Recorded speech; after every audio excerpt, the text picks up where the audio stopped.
बहुत से लोग ऐसे होते हैं जिनको कोई गलत काम करने की आदत पड़ जाती है और चाहकर वह उसे छोड़ नहीं पाते हैं। यह कहानी वैसे ही एक व्यक्ति की है। उसे शराब पीने की बहुत बुरी आदत पड़ गई थी। उसकी इस आदत से सभी लोग परेशान रहते थे। लोग उसे समझाने की भी बहुत कोशिश करते थे वह यह गंदी आदत छोड़ दे, लेकिन वह समझाने वालों को एक ही जवाब देता, मैंने यह आदत नहीं पकड़ी, बल्कि इस आदत ने मुझे पकड़ रखा है। और सचमुच वह इस आदत से मुक्ति पाना चाहता था, पर कई बार कोशिश करने के बावजूद वह ऐसा नहीं कर पा रहा था।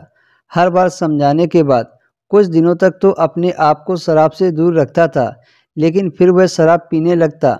उसकी पत्नी इस बात से काफ़ी चिंतित रहती, लेकिन उसने निश्चय किया कि वह किसी न किसी तरह अपने पति की इस आदत को छुड़वाकर ही रहेगी। एक दिन उसकी पत्नी को किसी महात्मा के बारे में पता चला। वह अपने पति को लेकर उस महात्मा की कुटिया पर पहुंच गई।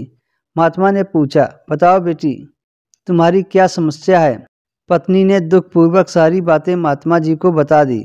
महात्मा जी उनकी बातें सुनकर समस्या की जड़ समझ चुके थे और समाधान देने के लिए उन्होंने पति पत्नी को अगले दिन पुनः अपनी कुटिया पर बुलाया।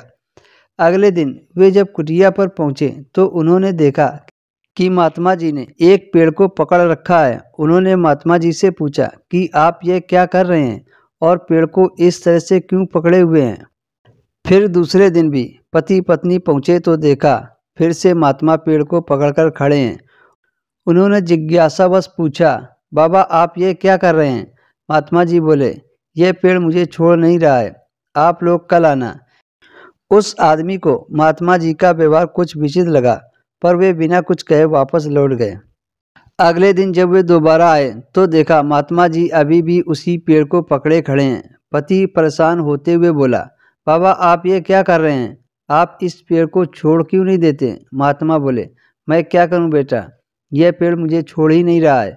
पति हंसते हुए बोला, महाराज आप पेड़ पकड़े हुए हैं, पेड़ आपको नहीं, आप जब चाहें उसे छोड़ सकते हैं।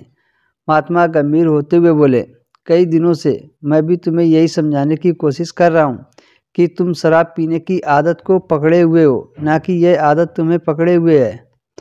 उस व्यक्ति को अपनी गलती का एहसास हो चुका था। वह समझ गया कि किसी भी आदत के लिए वह स्वयं जिम्मेदार है और वह अपनी इच्छा शक्ति बल पर जब चाहे उसे छोड़ सकता है। सच में कोई भी बुरी आदत हम अपनी मजबूत इच्छा शक्ति के बल पर छोड़ सकते हैं।